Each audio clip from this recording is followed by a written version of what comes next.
I know he's made more significant work than Dumb and Dumber, but that's what I think of immediately when I see him. That's really? I know, and that's terrible. Because he's had a very long career and pretty distinguished. Very distinguished. Yeah. Very distinguished. I always think of him as terms of endearment. You think you're better than me? Well, no, I'd crossed my mind. Because I think of him in terms of endearment because I have culture. That's what that's what we're doing? That's how you're taking it. That's what we're doing? I think of terms of endearment. I'm Lynn, la-di-da. I'm classy. That's what you sound like. And what do you think you sound like over there repping for Randy and the Gypsies? It's not a bad album.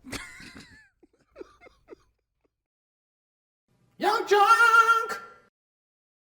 Welcome to the Micheaux Mission, 2 Men, 1 podcast, every black film ever made. My name is Vincent Williams, and I'm joined as always by my partner.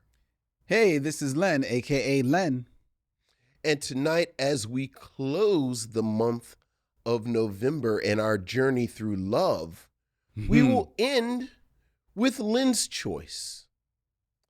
Guy and Madeline on a Park Bench, a film directed, written, shot, and co-edited by Damien Chazelle before we all knew who he was because of La La Land. That's right. Here on the Micheaux Mission. But before we get into the Park Bench, and Guy. And Madeline. And Elena. Oh, yes. Can't forget Elena. Or Frank. Oh, and Paul. And Paul as well. How are you, Len? I'm doing well, Vincent. How about yourself? I am also doing well. You ready for the week's festivities? You ready for Thanksgiving? I am. I'm looking forward to it. Where did you land with the lasagna? If those of you who weren't with us last week, I know you were thinking about a lasagna. Where'd you land? I took a trip off Lasagna Island. Okay.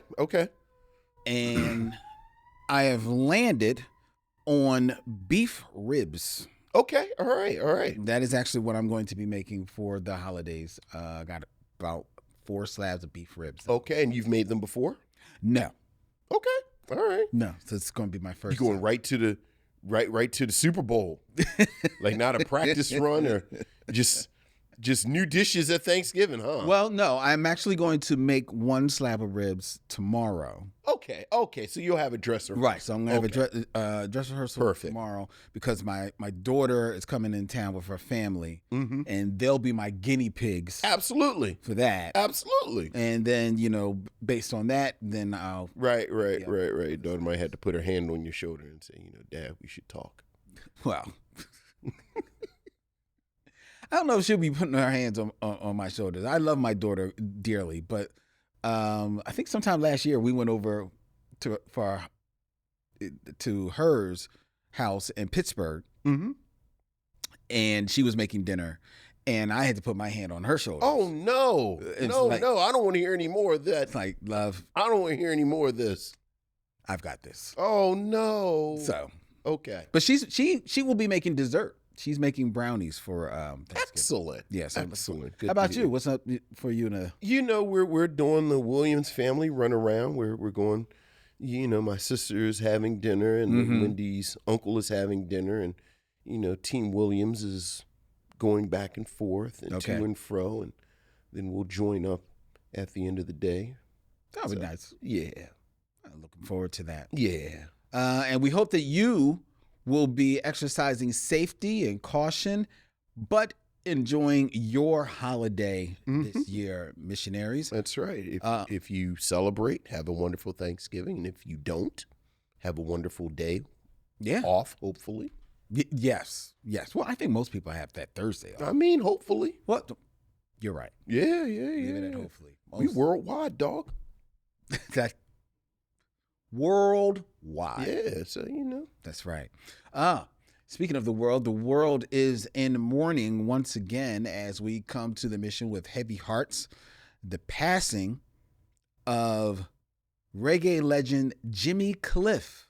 Yeah. Jimmy Cliff passed away just on Monday, just yesterday, November 24th.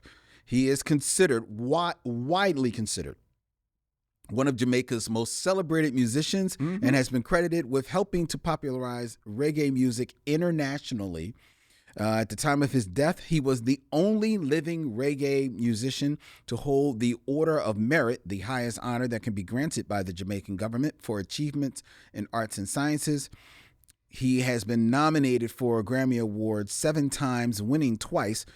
Jimmy Cliff is best known for, among mainstream listeners and audiences, for songs such as Many Rivers to Cross, You Can Get It If You Want, Reggae Night, his covers of Hakuna Matata, Wild World, I Can See Clearly Now, and of course, for the song and film The Harder They Come. Yeah. From 1972, the first major commercial film from Jamaica, and the soundtrack that many people consider put reggae on the map.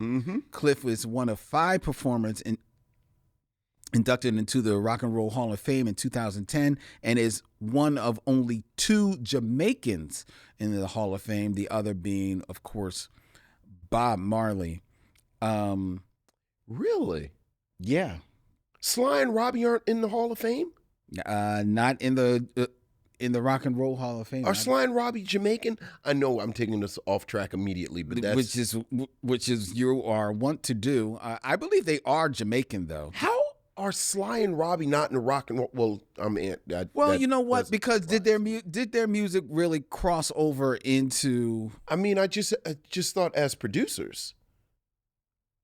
I don't know. Like, I'm not even, let's be clear, I'm not a reggae guy at all. But even I know Sly and Robbie are like part of the foundation of reggae. But the foundation of reggae. But do their music like cross over in that way? Like, no, I'm looking here. They're prolific, of course, Jamaican rhythm section and production duo. And recorded several albums and, of course, produced for many people. But no, they neither are considered in the Rock and Roll Hall of Fame. And in fact, I wasn't aware of this, that Robbie, whose full name was Robbie Shakespeare, he passed away in 2021. I remember. Following kidney surgery. So no, they're not not as of okay, all right, this hour. They're not in the Hall of Fame. Well, that is a shame about Jimmy Cliff. I have to say, I wasn't aware he was still alive. Yeah, I mean, he was up there in age, but definitely a formidable. Oh yeah, performer. The Harder They Come is a film that we have reviewed. You can go check the archives and enjoyed the hell out of it. Yes, we did. Peter Tosh is not in the Rock and Roll Hall of Fame. Okay, now we're doing that. All right, let's look for. I mean, you said it's just Bob Marley and Jimmy Cliff, right? That's what it says. Yes. So that means Bunny Wailer. That means Peter Tosh. I mean, are the Wailers in? Well, I would imagine that Bob Marley. It's probably right. Bob Marley and the Wailers. Yeah. So by virtue of that. Peter Tosh maybe is in right as part of the and Bunny would, but right, but on his own entities. Apparently, no. Right. It's like Michael Jackson is in the hall is in there 3 times. Why would he be in the Hall of Fame 3 times? Because it's Michael Jackson, it's the Jackson 5 and the Jacksons. The Jackson 5. Wait, whoa. I'm pretty sure the Jacksons and the Jackson 5 are in the Rock and Roll Hall. Look it up. No, that makes absolutely no sense. Now, the Michael Jackson being in there solo, right? Solo, and then the sense. Jackson 5 is a group. Yeah, but the Jackson 5 and the Jacksons. I thought he was in there 3 times. I could be wrong about. He might be mentioned in there 3 times, but that doesn't mean you get inducted. Inducted 3 times. Are you looking it up? I'm about to look it up. I might be mixing up with like a star on the Walk of on the Star of the Walk of Fame. Yeah, or the Jacksons. I'm just put this in the Hall of Fame because otherwise we'll be here all day. Let's see. Several members of the Jackson family are in the Hall of Fame, with the Jackson 5/Jacksons inducted in 1997. So the Jackson 5 and the Jacksons together were inducted. Right. Not as a separate entity. Right. And then Michael was inducted in 2001 as a solo artist, and Janet as a solo artist in 2019. Sure. So the Jacksons, Jackson 5 aren't set, right? Right. So Randy did get to come. That's all you were checking for. Did Randy get an invitation? Right. Because I keep filling out petitions for Randy and the Gypsies, but they keep the envelopes keep returning unopened. I wonder why. Because I feel like Randy and the Gypsies. You feel like they what? They should. Next year, finish that sentence. Oh boy, finish that sentence. Well, that's a shame about Jimmy Cliff. It is a shame. Yeah, it is a shame. Losing the legends. Right? Man, losing the legends. Losing the legends. But I'm glad that he is being remembered. Mm-hmm. Me too. Me too. And being honored all over. And watching The Harder They Fall is not a bad idea, folks, if you haven't seen it. The Harder They Come. I'm sorry, The Harder They Come. The Harder They Come. Yes. It's a fun movie. It's fun.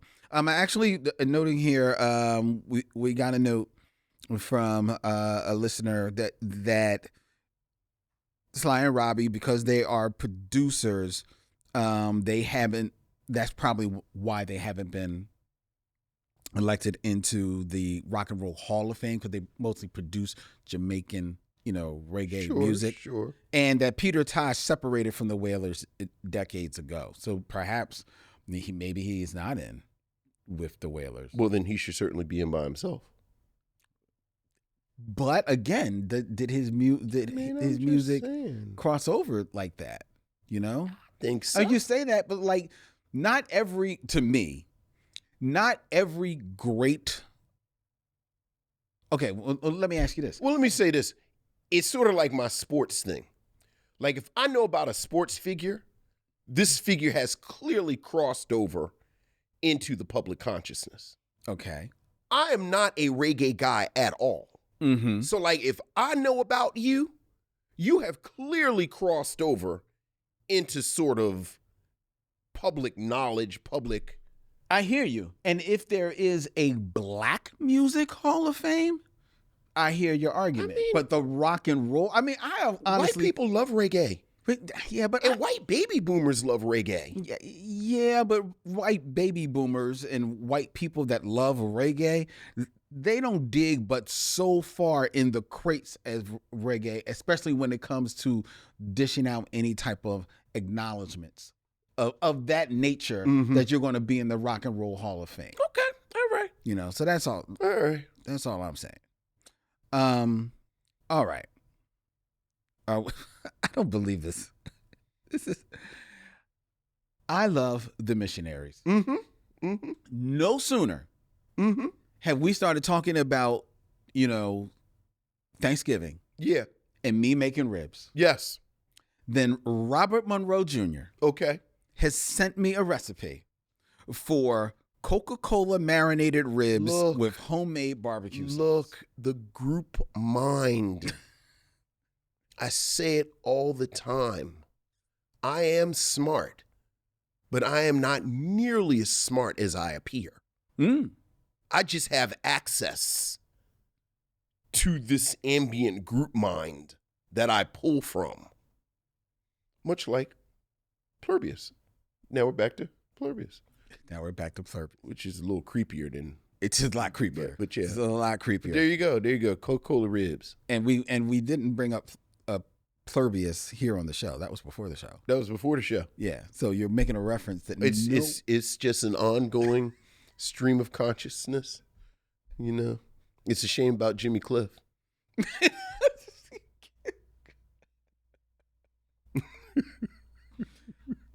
Moving on into your emails, or as we like to call them, missives from the missionaries. This is going on, Len. We have emails, Vincent. Ooh, missives from the missionaries. Ooh. Ooh. Ooh, missives from the missionaries.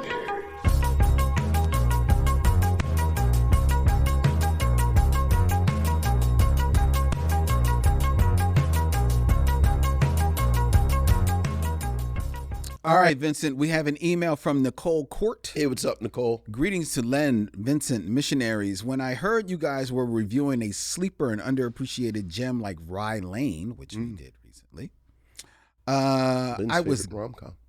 I was giddy.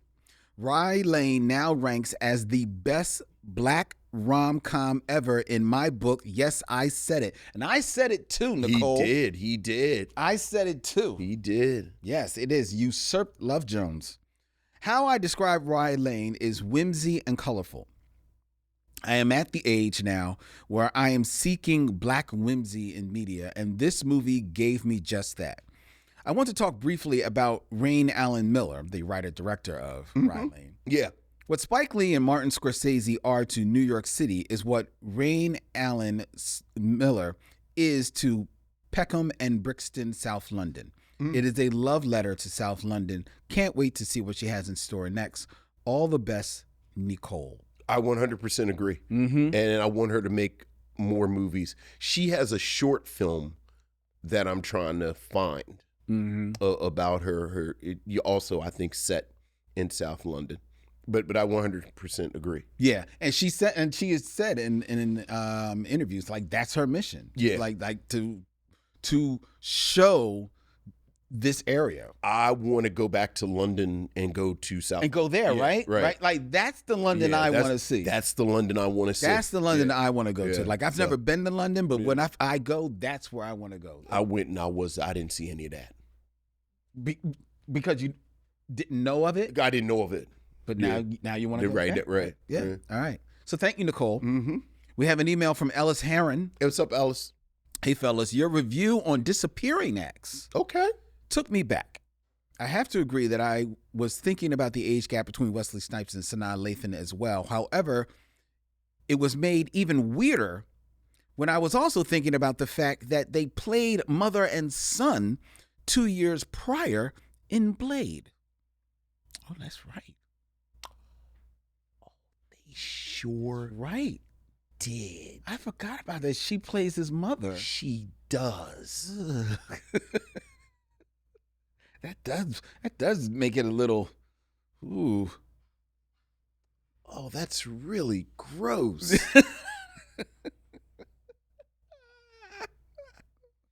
Well, thanks for that image. Yes, thank you, Ellis. Yeah. He continues.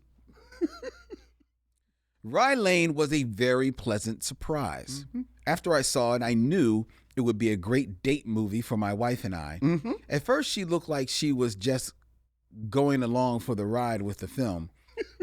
But when Yaz infiltrated the meal with Dom, her ex and best friend, my wife was hooked. I have to say, especially because it is set in Britain. My partner, who loves a quirky film, loves independent films, but has probably one of the biggest soft spots in the world for British films. Okay. Like she didn't watch this with me. I want to sit and watch this with her. Sure. Because I think she will absolutely love this movie. Yeah. It's so fun. Ellis goes on. Recently, I saw a movie that would be a great candidate for your Mother May I Have Another Bad Black Movie Month. Okay. Len and Vincent, 2018's Kinky is so bad, it makes all of Tyler Perry's movies look like masterpieces. Oh. To add insult to injury, Kinky also stars our boy from Trois, Gary Dourdan, in a supporting role. Here's hoping you review and destroy it. Well, it's on the list. Oh, yeah. Well, with Gary Dourdan, that's pretty much... Yeah. Has he been in a good movie? Nope. All right. Sign your boy Ellis Heron from Fort Worth. P.S. Since my wife and I grew up with Michael Jackson as our favorite singer, what are your thoughts on the Michael trailer? I don't know if we talked about the trailer. Did we? I don't know. I don't think we did. We have.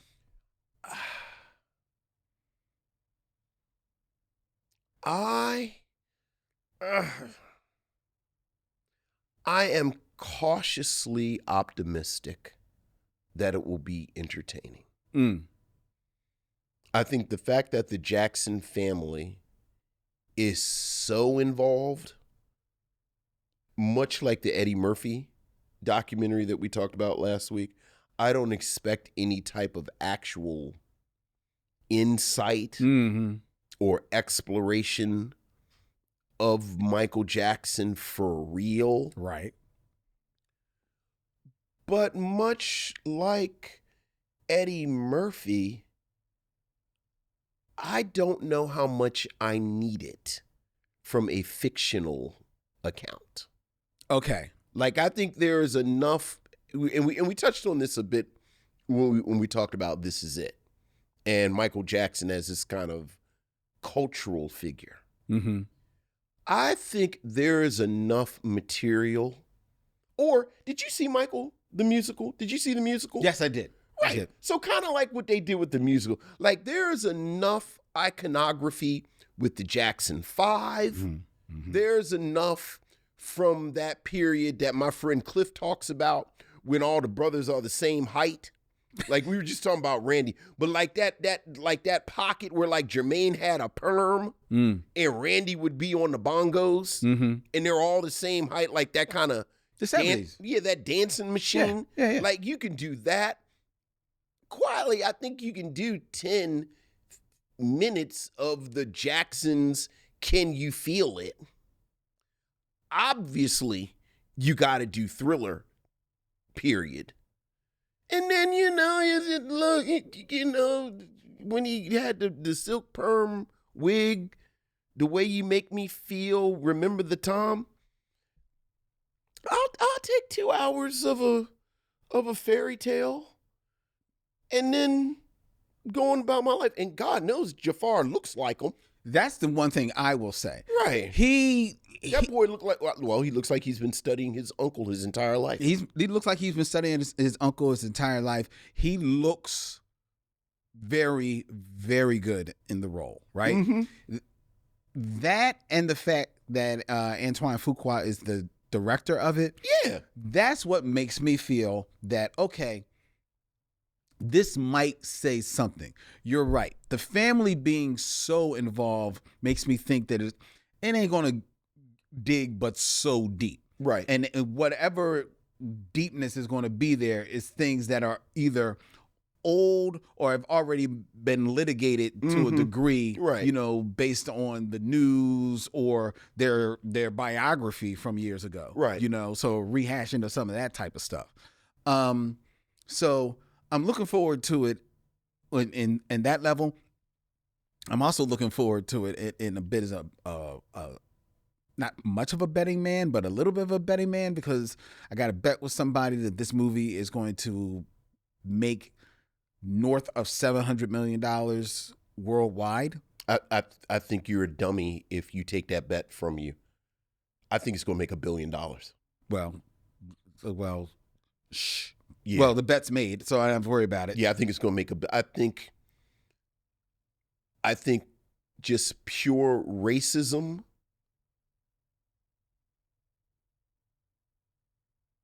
and time, I think people really underestimate just how big Michael Jackson still is. Oh, okay. You're saying racism is why they right. Like I think people really don't like it's pure racism that we don't say a sentence that makes complete sense. That Michael Jackson today, right now, as I am saying this, is bigger than Elvis and the Beatles worldwide. You're right. You're right, because he is. But we just don't say it. We just don't say it's Michael Jackson, and he's black, and he's the freak show, and this, that, and other, and we're Americans, and is it? So yeah, I think this is gonna make $1 billion. Oh yeah. Oh yeah. I'm looking forward to it. I am looking forward. Oh wow, you're looking forward to it. Well, I'm looking forward to strong. I didn't know that. I'm looking forward. Okay. One, the bet, because I'm looking for. It's a pretty significant bet. I want to win. Two, I do think it is going to be one of those films that for Black America, I think we probably need to see one more trailer to give you like more of a sense of the story. But I think it's going to be for Black America. I think it's going to be another Black Panther moment. Yeah, your people gonna cut up a little bit. I think your people gonna show up in outfits. Yes. Yes. You blacks are about to put on a bit The of a spectacle. only one who won't be is you. Let's just put it on the table. You're the only one. I'm the only one that's going to show You won't up even in like wear a sweater and some jeans. Exactly. And you will deliberately wear a Public Enemy shirt because you're not going to wear a Michael Jackson shirt. You anything. You won't have no gloves on. You won't have no red on. Nothing. You do not want to look like you are participating in any way in the madness that will be Michael Mania next April. I don't like to dress up. Like, I'm going to go. I'm going to be with everybody else. We're going to do our thing, but, What if your whole family dresses at least in Michael Jackson t-shirts? Which I might wear a Michael Jackson t-shirt. No, you're not. I have like 3 Michael Jackson And you're t-shirts. not going to wear any of them to the movie. Not that day. Not that day. You know you're not. You know you're not. I'm going to wear it the day after. Because you're contrary as... You know it. Oh, boy. And I'm hoping we get like a quick reference to Randy and the Gypsies. I don't need the Jacksons. I'm going to start my own thing. And then Randy storms out. You're just gonna see him getting into his car in a puffy shirt. That's gonna be the only reference. Right. It's gonna be a scene of him looking at Prince doing like, And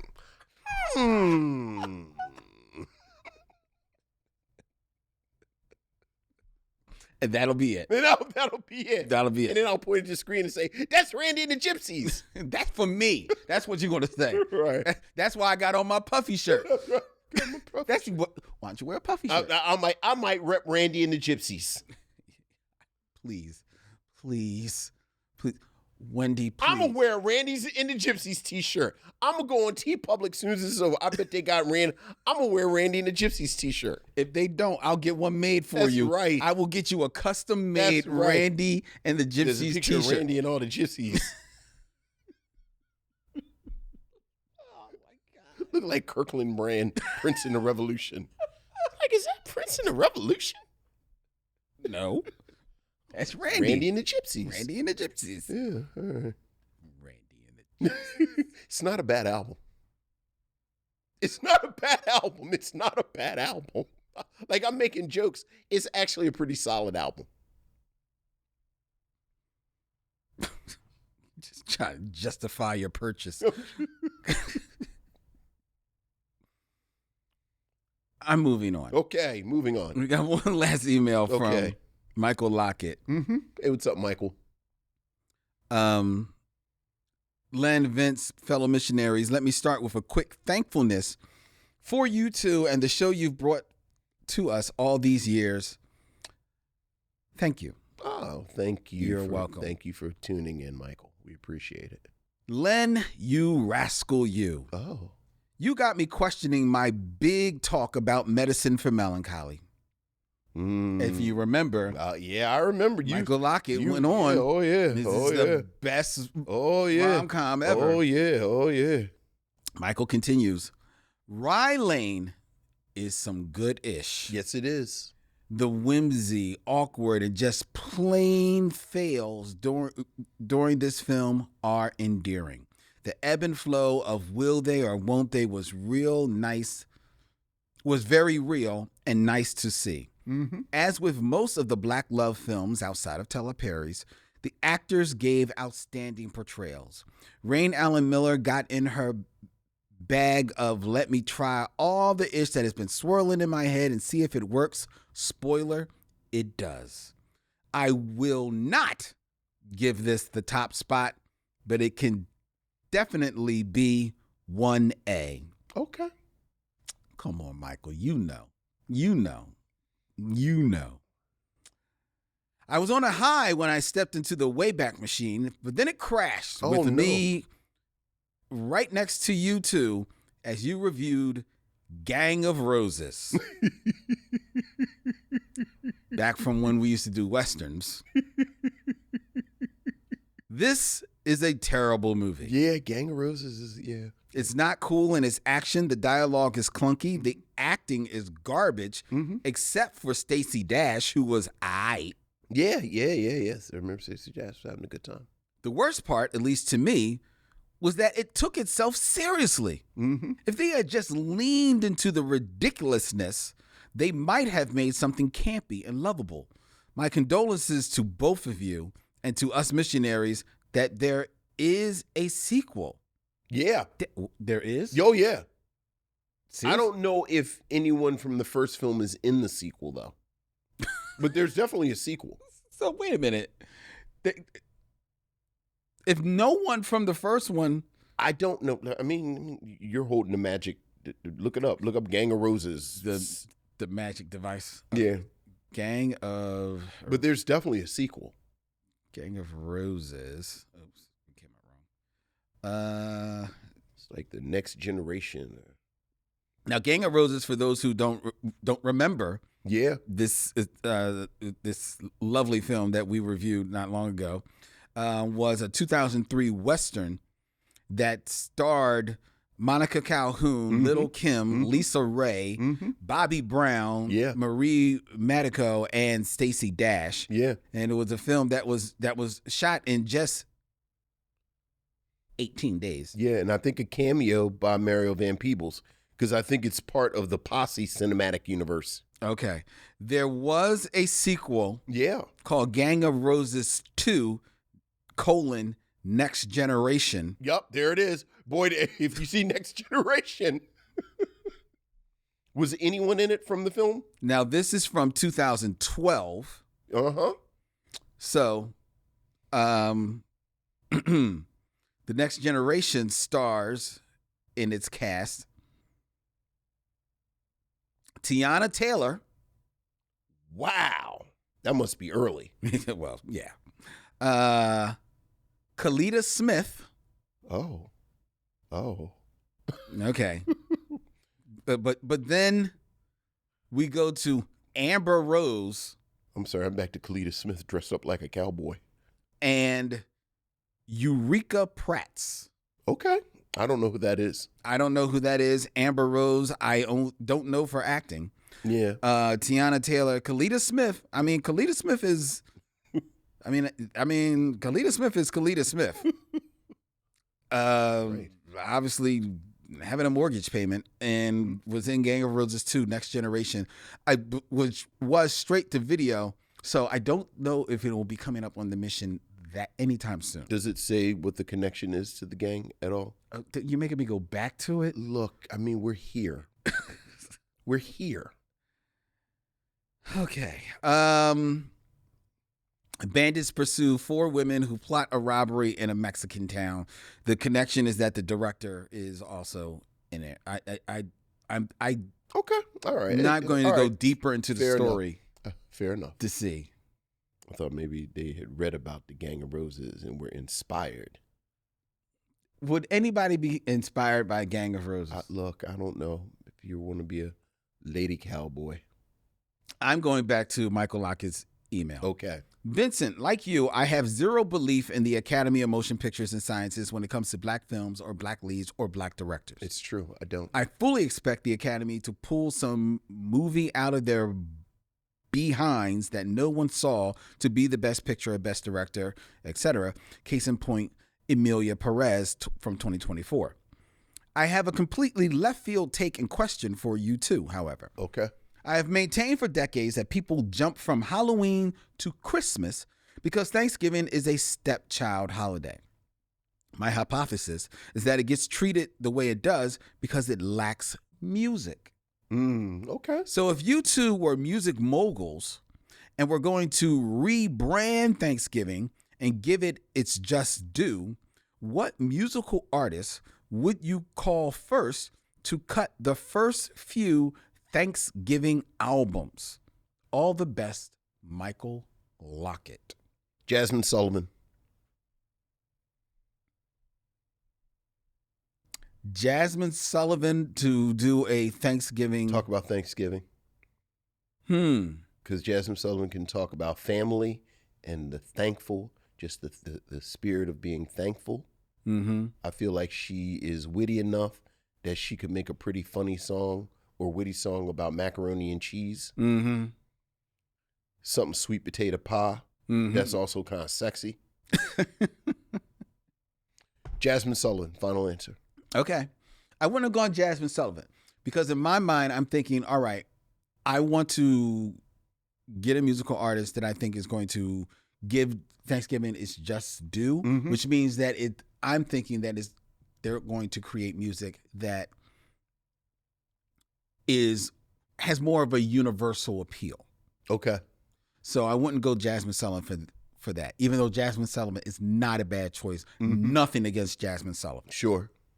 So my first thought was to go to probably the last person who has created an eternal Christmas song, and that's Mariah Carey. Mariah Carey. Allowing that Mariah Carey is maybe,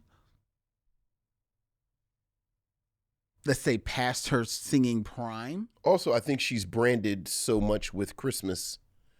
I don't think she can do anything else but Christmas. Well, that's true, because now she does like the big Christmas special. Yeah. Okay, all right, fair enough. So then, but in that same vein, I'll go, I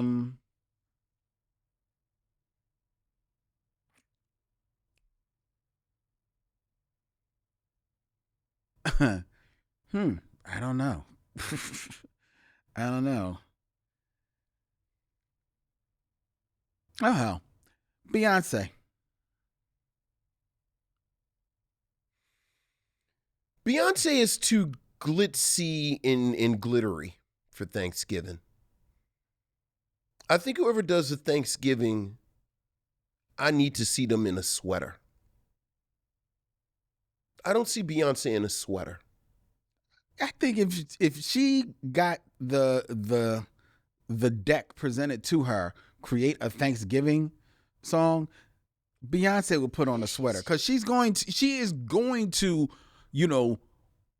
blend and contort herself into whatever she needs to be. There's nothing home and hearth about Beyonce. Okay, but I would have said the same thing. There's nothing cowboy about Beyonce except outside of, I guess, because of the Houston thing. Right, but even that album, I felt like she was like a rhinestone cowboy. All right. Well, I think she could be rhinestone-ish and still, but I think she would have more of that universal appeal if she did a Thanksgiving. Look, all right. I'll buy the Jasmine Sullivan Thanksgiving album, but I'm thinking of the album that's going to, going to sell in Walmart. I think it's going to be Beyonce. Right. All right. All right, there's our answer. What would you think? Let us know. What artist would you pick for a Thanksgiving song? I see Sharon Eldridge in the chat. Shout out to all the missionaries out there in the chat. I was thinking Jill Scott. I was actually thinking about Jill Scott too. I wanted to go. I actually wanted to give something to somebody else because Jill Scott is always my. Well, Jill Scott. I mean, because Jill Scott is like default. Yeah. Like. Always start with Jill Scott. Yeah. Because she could do anything. Right. She could do literally anything. Right. So. You know who I'll give you somebody. Maybe, and this might be a different lane. Okay. What about your girl? Who's my girl? Anika Noni Rose.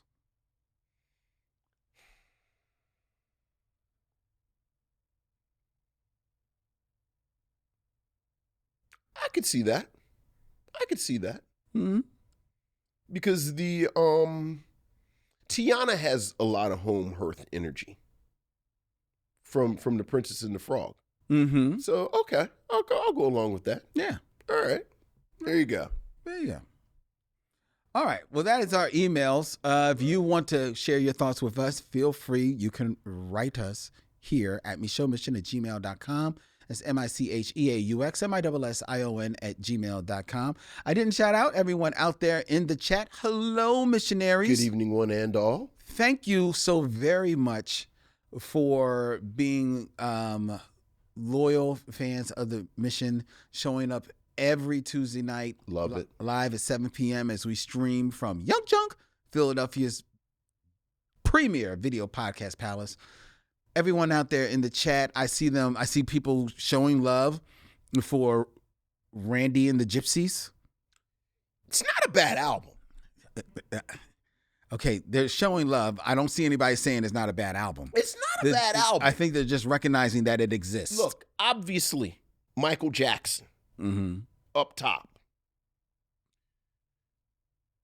I begrudgingly give it to Janet right under Michael. Begrudgingly? Yeah, because you know I'm a Jermaine man. Please. I think Jermaine has good songs. He doesn't have better songs than I don't know Janet. if Jermaine has a good album. He doesn't, and he doesn't have better songs than that. There's not one Jermaine song that's better than a Janet song. I don't think. Do What You Do. Tell Me I'm Not Dreaming. Tell You, but that is good because of Michael.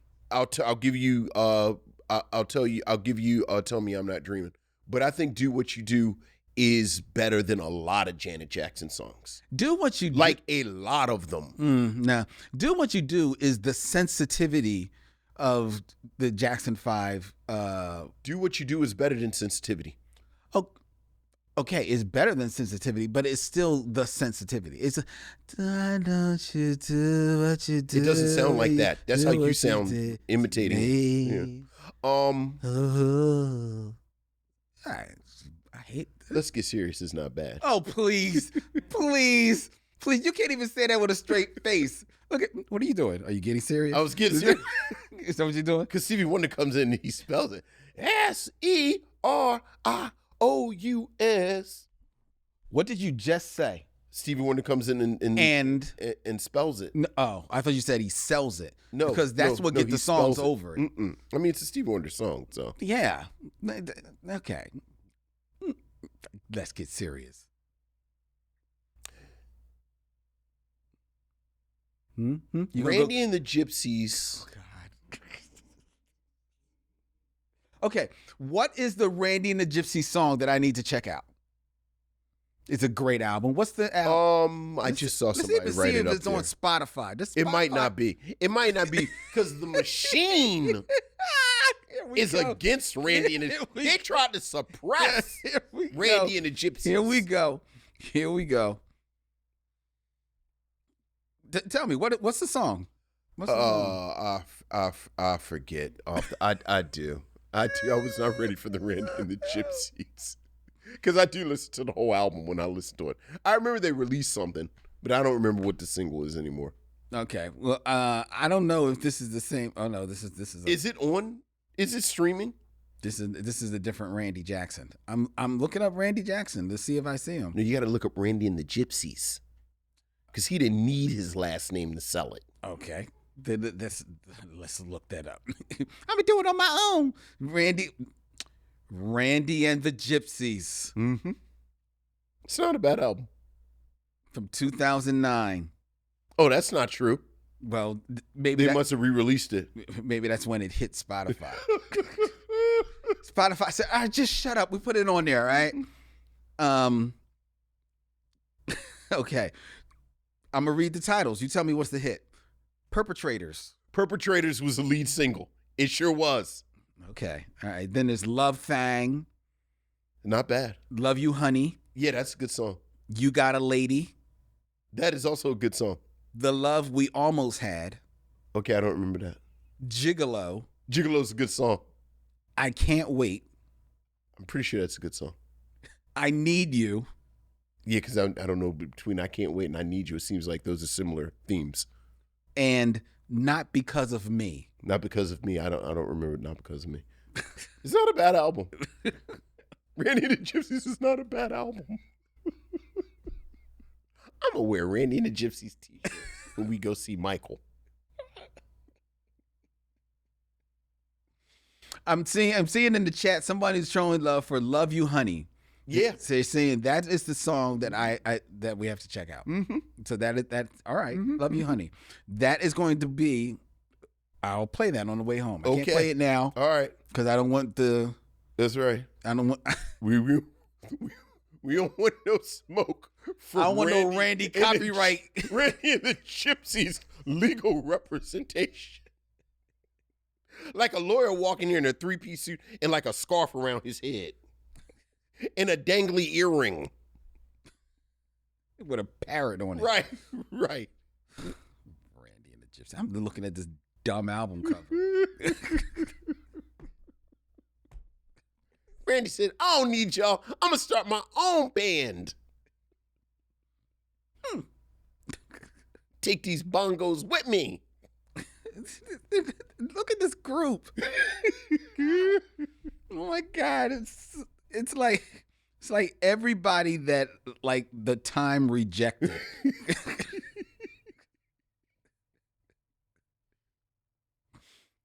Yeah, my name is Earl. I used to play ping pong with Jimmy Jam. No, you know who they look like? Who's the group that used to back up Lisa?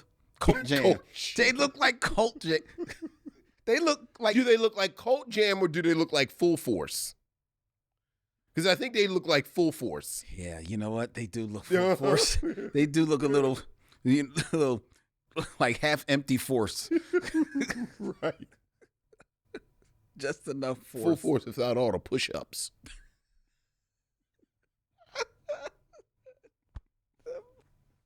Full Force looked really stupid, but they was too big for somebody to tell them that. Exactly. Right. Exactly. How y'all think this look? You look fine. First of all, that's not how they talk. How y'all think this look? Fantastic. It looked absolutely fantastic, Absolutely fantastic. Yes. I'm going to back out of this room slowly. Yes, Mr. Bowlegged. Right. Okay. All right. Enough of that. Enough of that. Okay, I'm the chat's in front of me. It says that Jermaine had some smooth ballads, but Janet Jackson had good songs, but she was not that strong of a singer, which Right. is true. We all know that. Look, none of the Jackson family are strong singers except for Michael. That's true. Like they all have. Like you were real disrespectful when you were doing Jermaine, but you weren't real disrespectful. I was Right? They all have real soft voices. Mm-hmm. Yeah. And then I don't know where that freak Michael Jackson came from. Well, let me ask you though. Do you think that they all have soft voices, or is it like Michael that they were putting on soft? No, I don't think they were putting on at all. I think those were their voices. Because you know that Michael, they say, actually had a deeper register. Yeah, I'm talking about the singing voice. That's what I'm saying. Yeah, but Michael's voice was strong. Like that was a strong. Well, okay. Yeah. All right.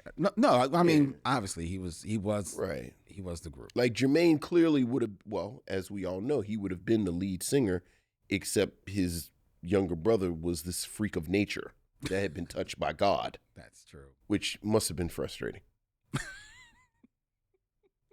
It must have been. Yeah. All right. Mhm. That is. That's that. Let's move on All right.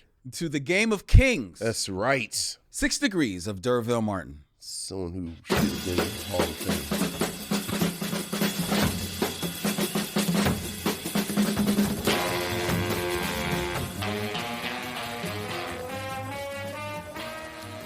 Do you think that we could consider the the Smithsonian African American Museum? Mm-hmm.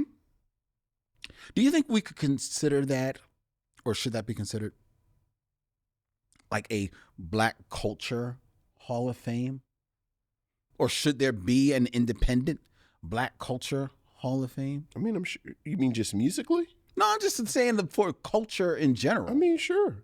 So Absolutely. So would you consider the Smithsonian, or do you believe there should be one independent of it? I mean, I'm always going to go with independent. Yeah, I believe Yeah. so too. Yeah. So we should make that. Somebody should make that. Sure. And therefore, then we could get Peter Tosh. Then we get Peter Tosh. And we could get D'Urville Martin. D'Urville Martin, who should be in the Rock and Roll Hall of Fame as well.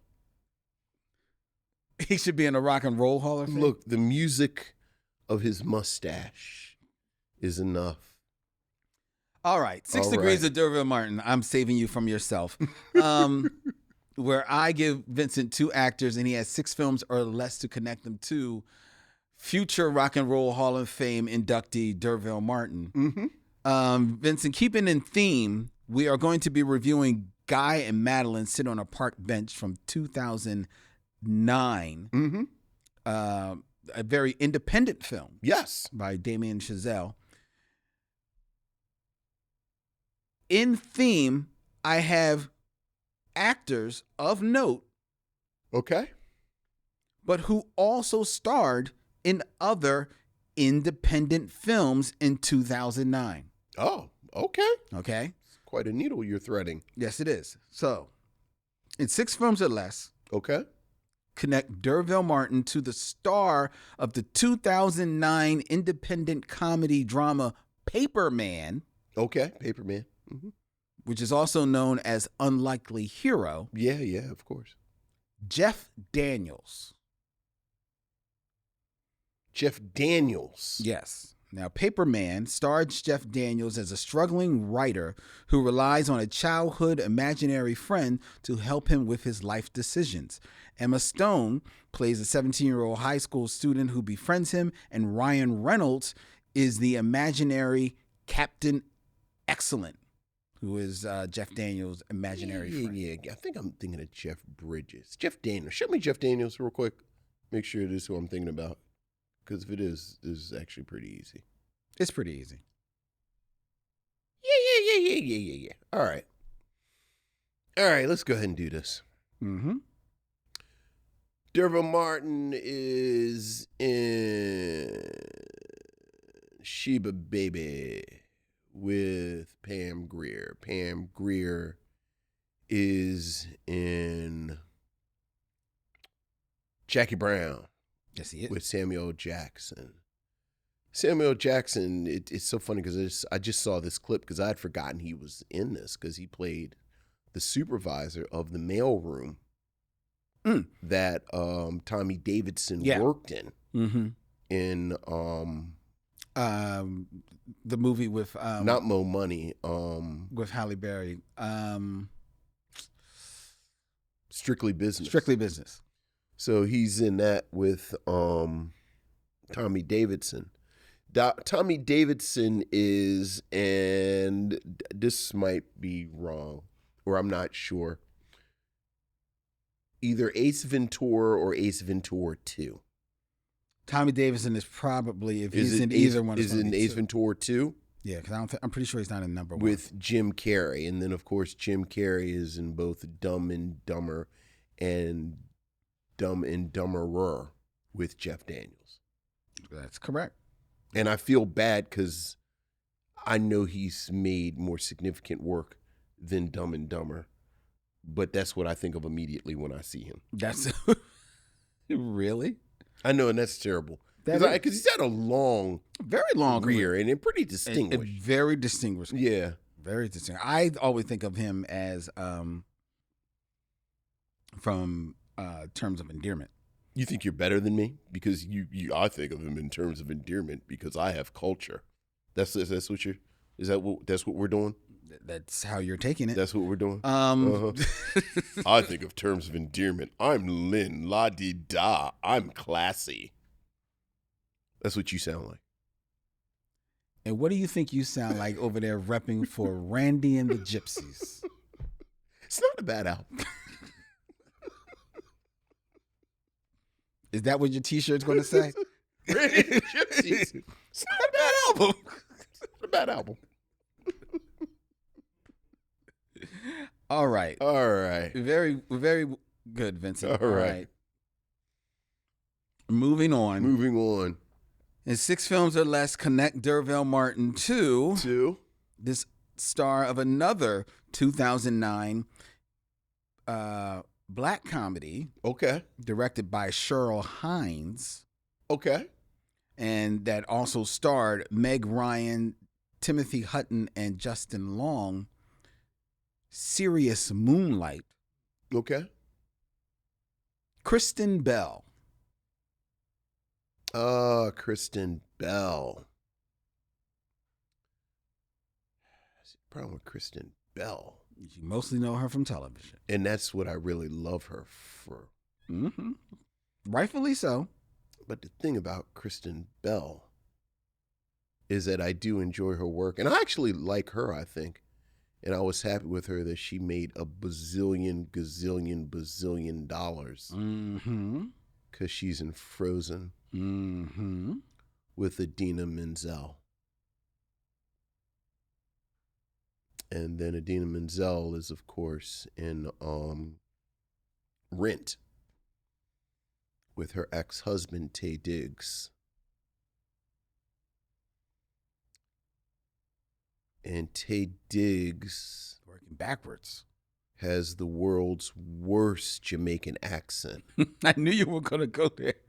And how Stella got her groove back. You were going to go there. Where I want to go from there, because who I want to go from... How many have I done? Well, that's 3. So I should probably go ahead and wrap this up.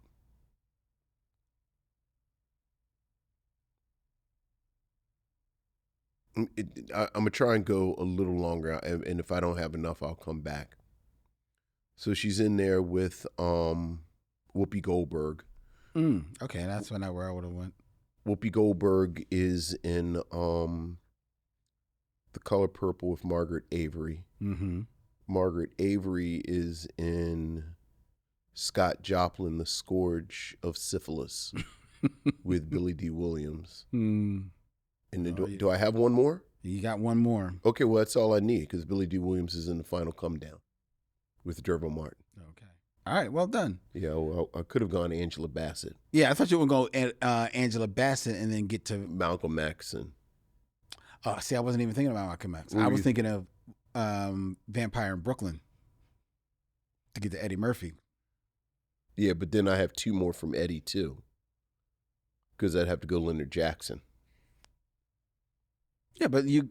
Okay, yeah, because you Yeah. gotta get to... All right. All right. And anytime we can talk about Scott Joplin, The Scourge of Syphilis. We really don't need to talk about that film again. We absolutely do. No, we really don't. Because the syphilis drove him crazy. It drove him crazy. We really don't need to talk about that movie ever again. Please. Oh, boy. Please. Speaking of movies we don't need to talk about again, let's get into our review. Oh, don't do that. Of Guy and Madeline Sit on a Park Bench. Guy and Madeline Sit on a Park Bench. This musical romance centers on the breakup of a jazz trumpeter named Guy, played by Jason Palmer, and a graduate student named Madeline, played by Desiree Garcia, after Guy gets involved with another woman, Elena, played by Sandra Kin. It's the eternal story of lost love. In the aftermath, Guy continues to play gigs, though his relationship with Elena never sparks in the same way it did with Madeline. Meanwhile, the directionless Madeline bops along and gets involved with another musician, eventually leaving Boston for New York. Written, directed, produced by Damien Chazelle years before he made his mark in Hollywood. As we close November in this month of romance, Len, how would you like to begin our conversation about 2009's Guy and Madeline on a Park Bench? I selected this film blindly. Wanting to just be a little different, dip once again into like the independent film bag. Sure. For our looking at, like, you know, couples coming together. And something about the title, Guy and Madeline Sitting on a Park Bench, you know, intrigued me. Reading a quick synopsis of it, you know, it said that it was kind of had more of it advertised itself as like a musical, and that music had a lot of jazz influence to it as well. And then by the title, it sounds almost like one of these, we're going to see this couple getting together.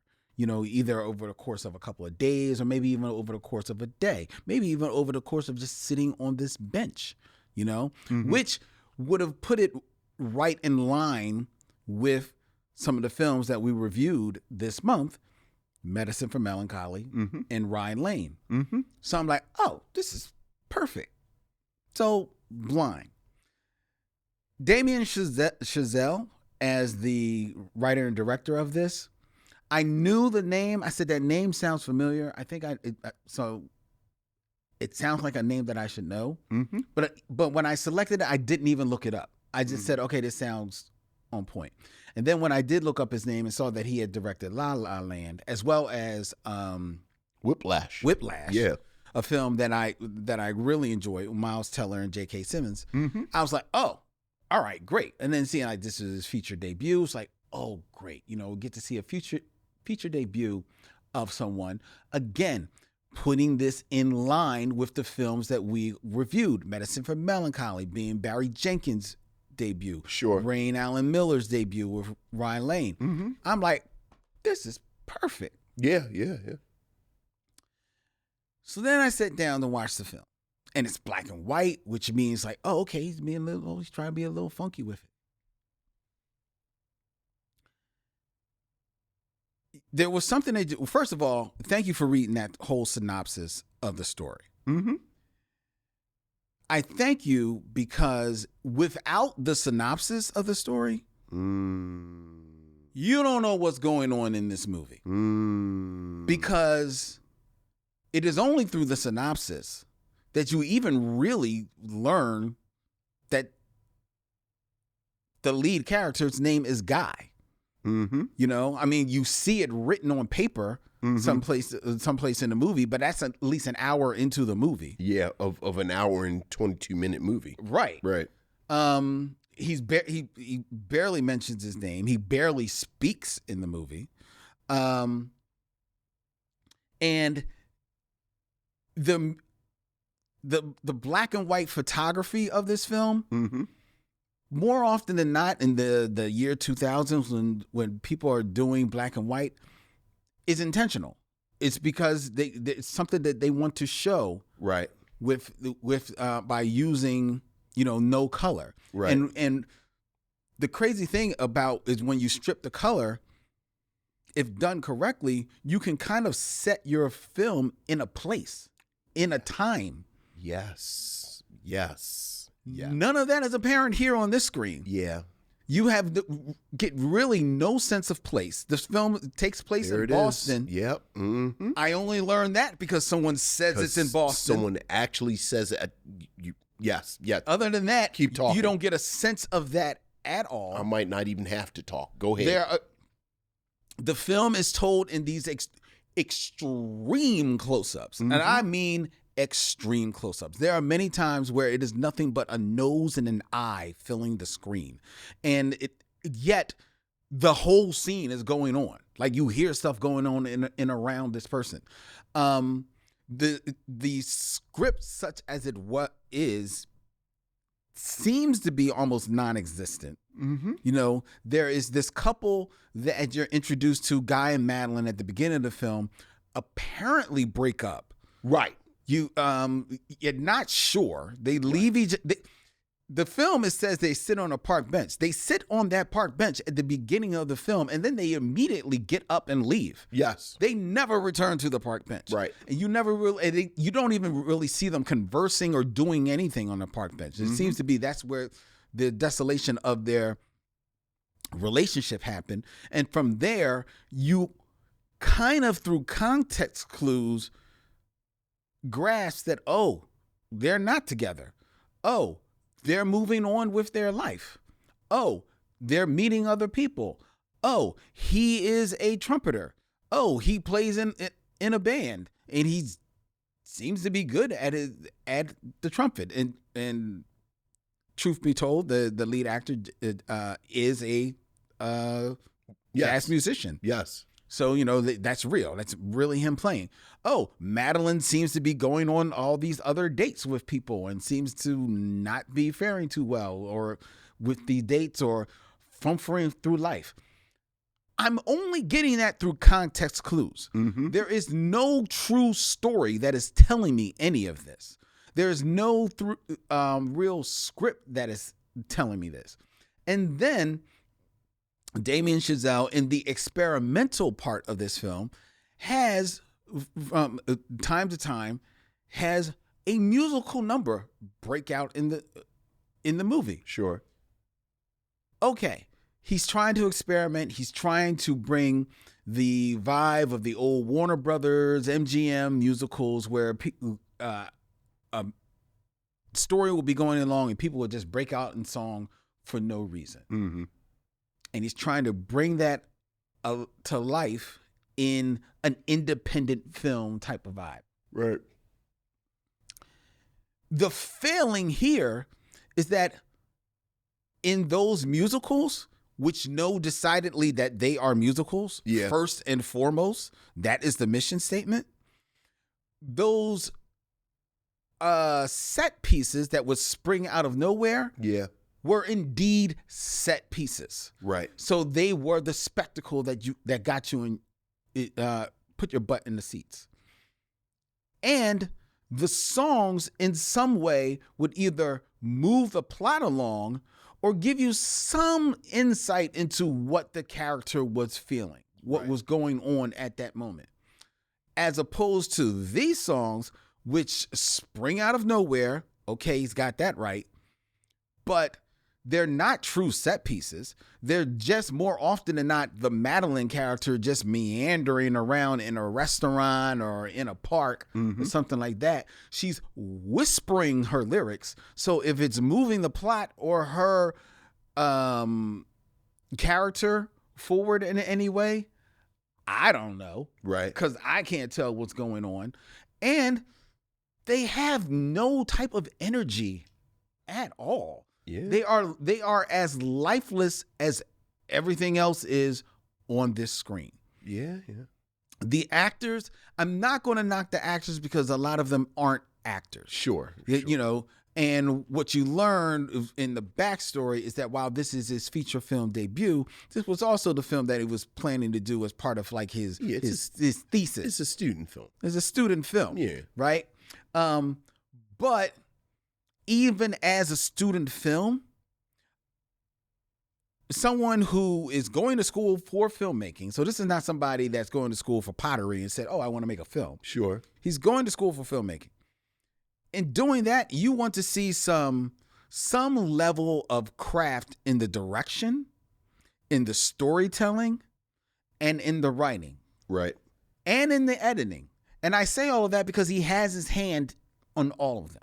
Right. I found the writing to be pretty much non-existent. I found the direction to be rudderless and adding nothing to the story. And in many ways, it distracted from the story. Right. Whatever story was there. I felt it was often listless. And there it is. And I'll be honest, I had to rewind a couple of times because I would. It was hard to stay with this film. And I found the editing was sloppy. And now the sloppy editing, okay, you know, editing is where your movie is made. Yeah.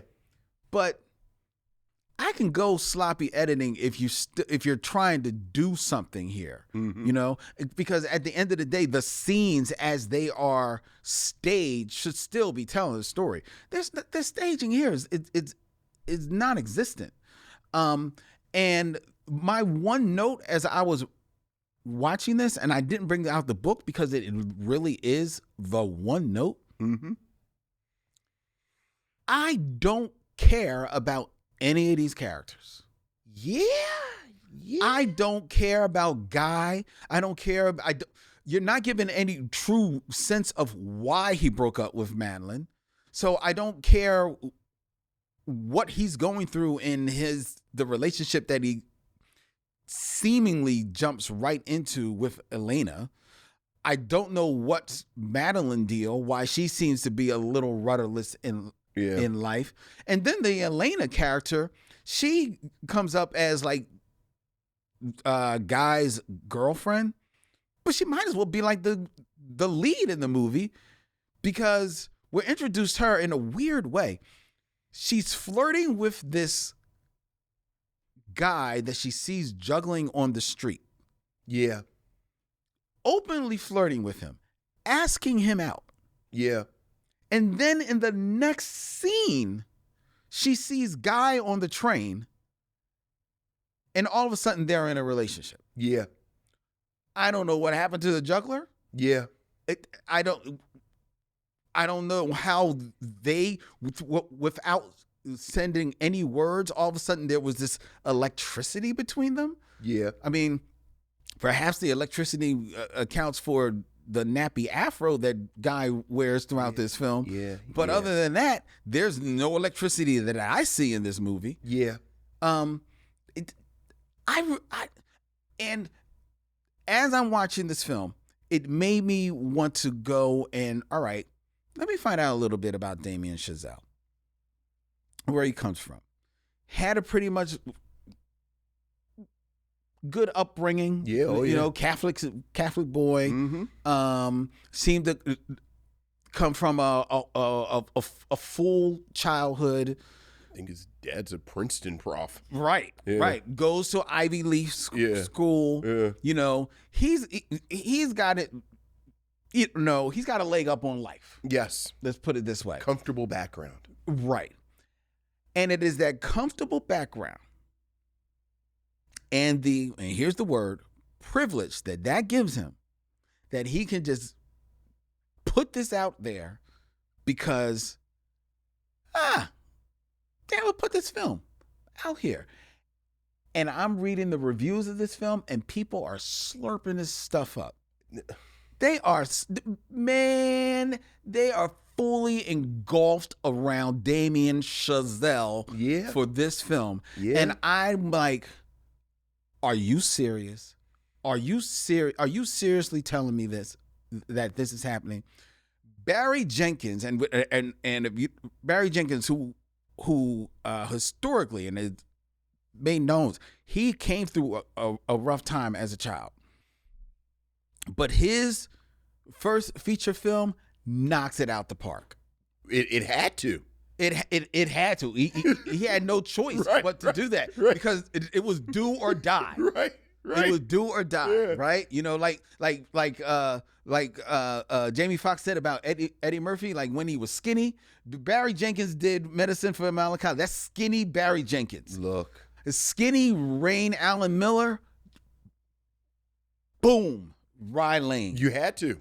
Had to. Yeah. Had to because of this upbringing. Yeah. Damien Chazelle is going to put out Guy and Madeline sitting on a park bench. Yeah. My student thesis. Have that be. Yeah. Yeah. Look, I don't have a whole lot to add. I think Listless showed up a lot in my review. I think muddled filmmaking showed up in my review. You know, I think I'm a fairly careful film watcher. Like you do your diligence, you commit, you lock in. So while this may reflect on my viewing, I feel comfortable saying that it's not necessarily my review. I had a hard time telling the difference between the characters Madeline and Elena. That's true. That is a little bit. Like I had just the filmmaking, like you said, the lack of dialogue because of the black and white. Both of these women have similar builds. Both of them have this black hair. In fact, one of the plot points is that one of, I think it's Elena, gets a haircut and then they wear the hair. Like this is part of the plot that this bit with the hair. That's actually Madeline. See? I had a hard time even telling that apart. And much like you, I had a hard time investing in this story. Yep. The characters are pretty thinly drawn. So there's that. If you have these thinly drawn characters, I think there's a way to make this kind of film along the lines of what we've talked about the past couple of weeks with Rye Lane and Medicine for Melancholy, where the characters aren't even as important as they are as just tour guides through this space. Exactly. Boston is an actual city with an actual flavor. Much like you, I did not know, and I have been to Boston a fair amount. I did not know this was Boston until, as you said, the script actually references the fact that they're in Boston. Mm-hmm. This is not some rando city. This is a place that has a real sense of place that does not come across in this film. The relationships have no real sense of seriousness for me to be once again invested in any of them. Right.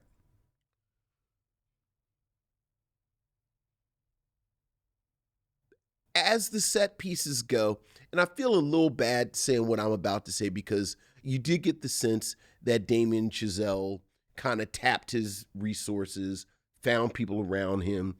You get the sense that the performers aren't really professional performers.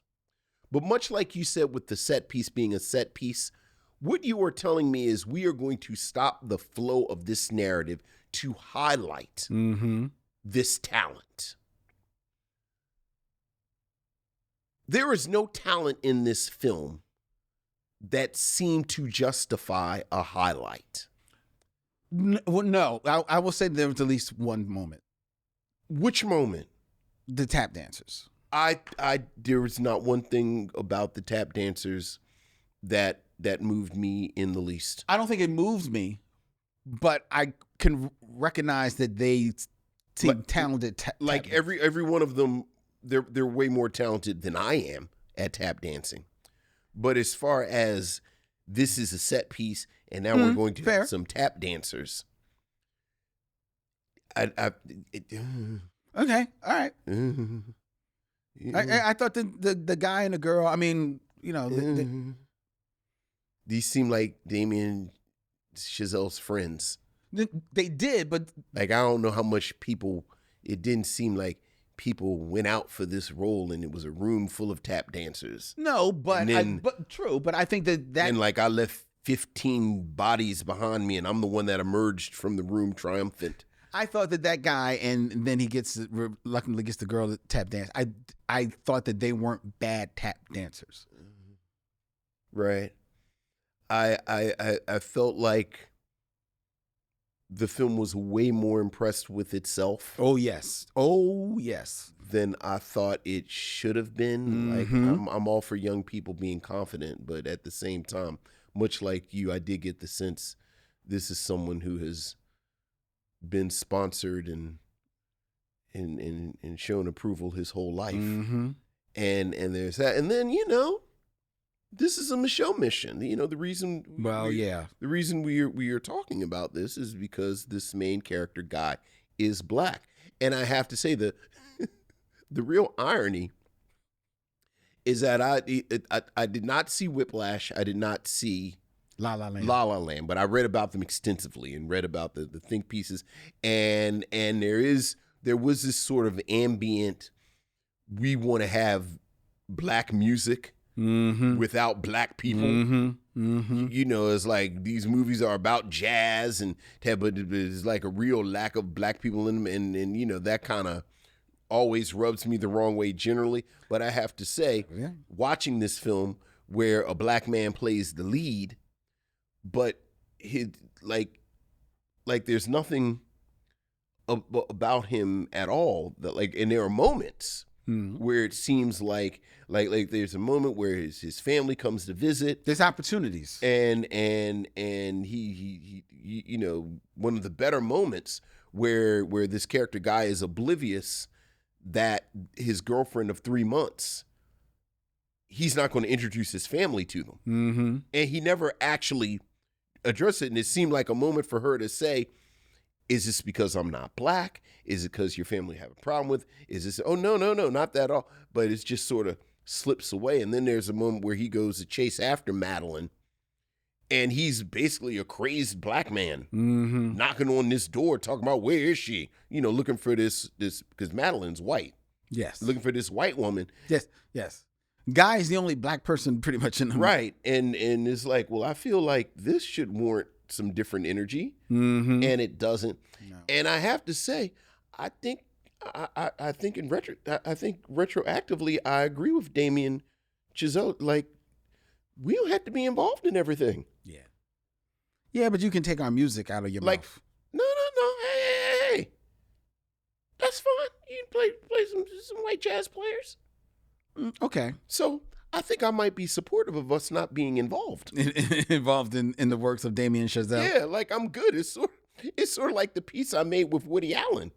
It's like, yeah, you ain't got to be involved. Hey, man. Or most of Wes Anderson. We show up as pieces of us. Like, we show up every now and again in Wes Anderson. But hey, man, do your thing. That's true. But it really was. It just seemed.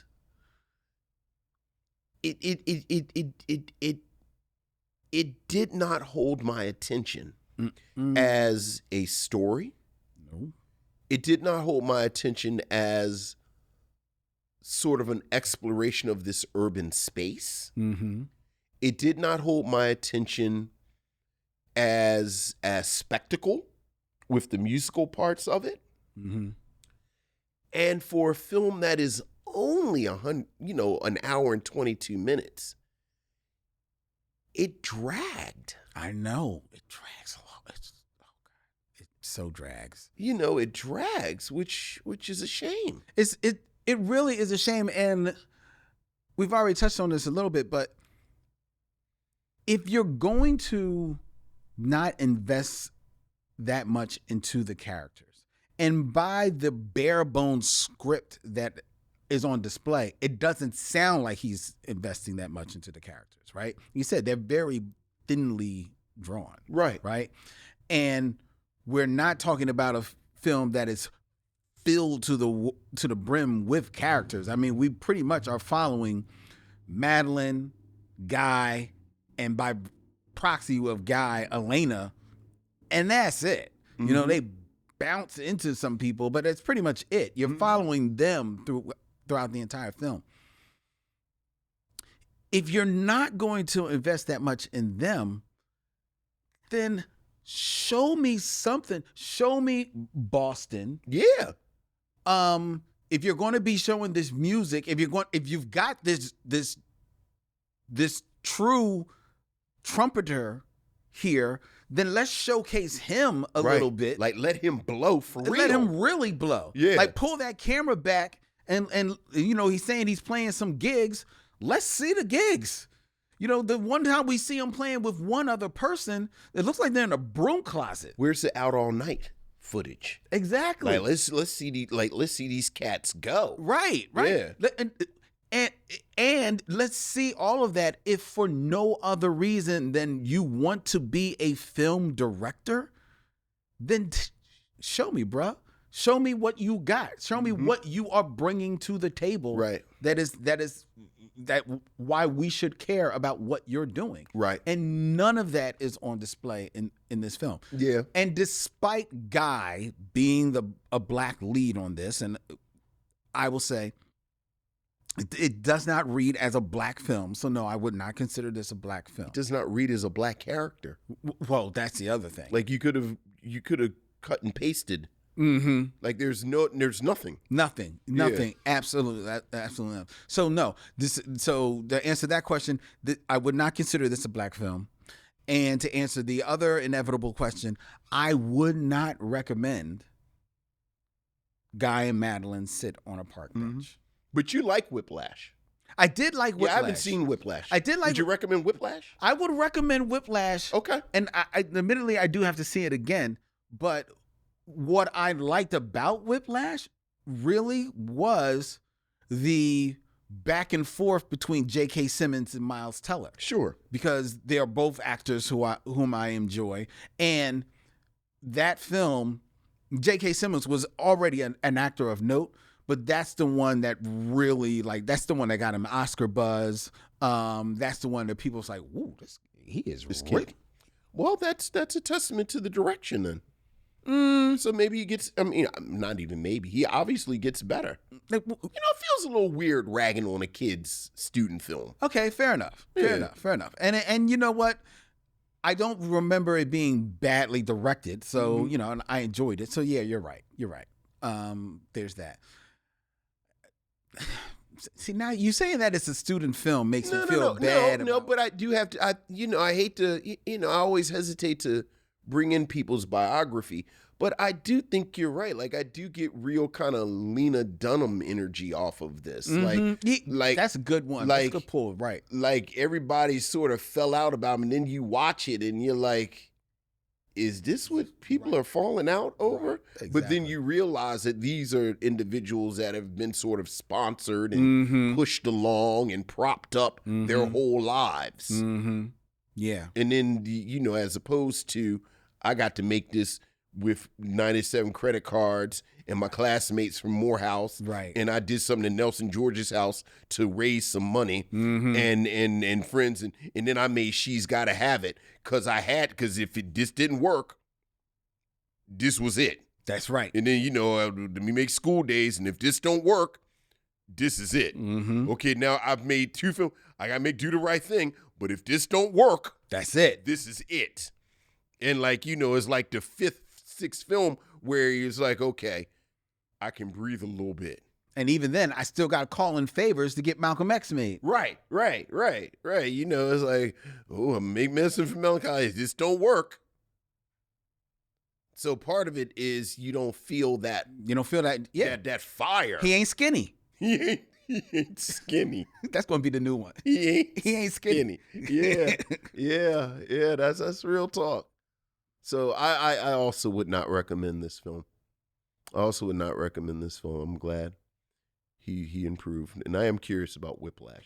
I think you would like Whiplash. I don't know about La La Land. I mean, it's a musical, and which means that maybe one day it'll be on my TV because my partner likes musicals. Sure, but it won't be me pulling it. Sure, but Whiplash, I think you would enjoy. Yeah, I've heard nothing but good things about it. Yeah.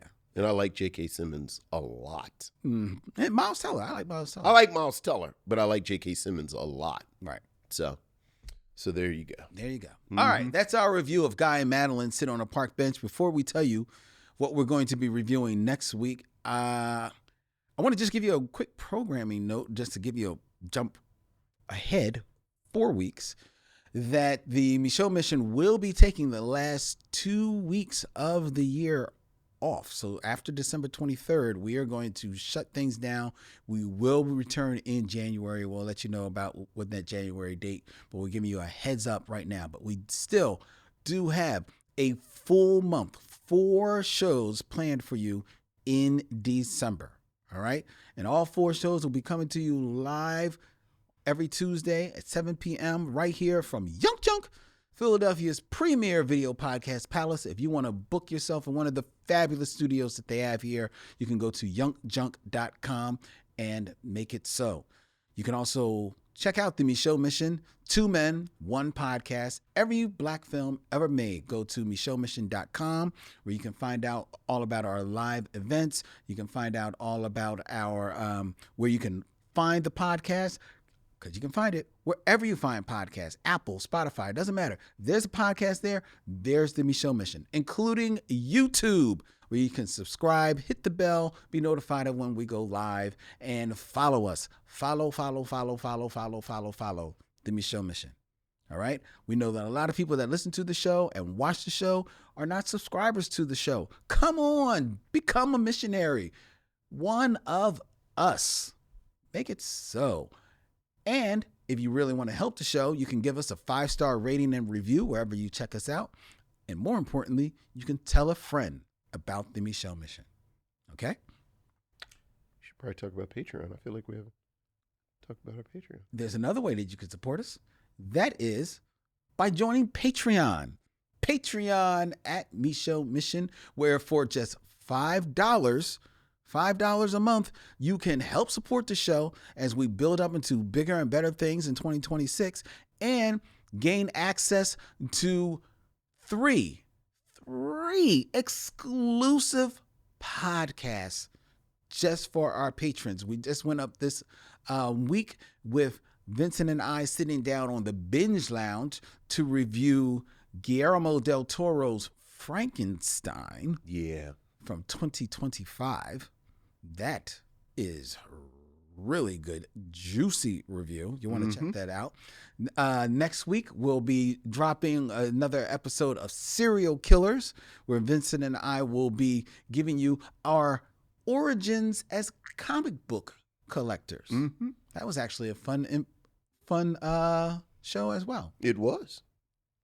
And our third podcast is Len's Secret Movie Podcast, where I will be sitting down to review The Family Stone with my good friend Ariel Johnson, who will be joining us live next week here on the Micheaux Mission, sitting down with Vincent, sitting down with me, sitting down with each and every one of you as we will be reviewing Karina from 1994. So nice they named it twice. Starring Whoopi Goldberg and Ray Liotta, a movie that I know Ariel absolutely loves. Okay. And she is looking forward to it. And it's one of those movies that I've never seen. Oh, okay. I thought that I had seen it at least maybe one time in passing, but I don't think I've ever seen. If I did, I'm pretty sure I've never seen the full film. It's an interesting movie It's an interesting movie. When we I know talk a lot of about people Whoopi love this Goldberg. film. It's like one of those like undiscovered gems for a lot of people. And as a matter of fact, our producer here at Young Junk, Terry, when he saw that we were doing Karina, and I quote, said, "Oh boy, Karina." It's an interesting film when we talk about Whoopi Goldberg. Really? In this time period. Okay, 1994. Mm-hmm. Goldberg, and a young Ray Liotta. Mm-hmm. Like we've talked a lot about how Whoopi Goldberg moved in the film world. And this is a really interesting film. Okay. within Yeah, I that feel like context. this is where she's starting to shift into a different lane in her films. Yeah, I'm looking forward to this conversation. All right, that's going to be coming next week here on the Micheaux Mission. Until then, he's Vincent, I'm Len, and in parting we say, We'll see you when it's time to meet again. Young John!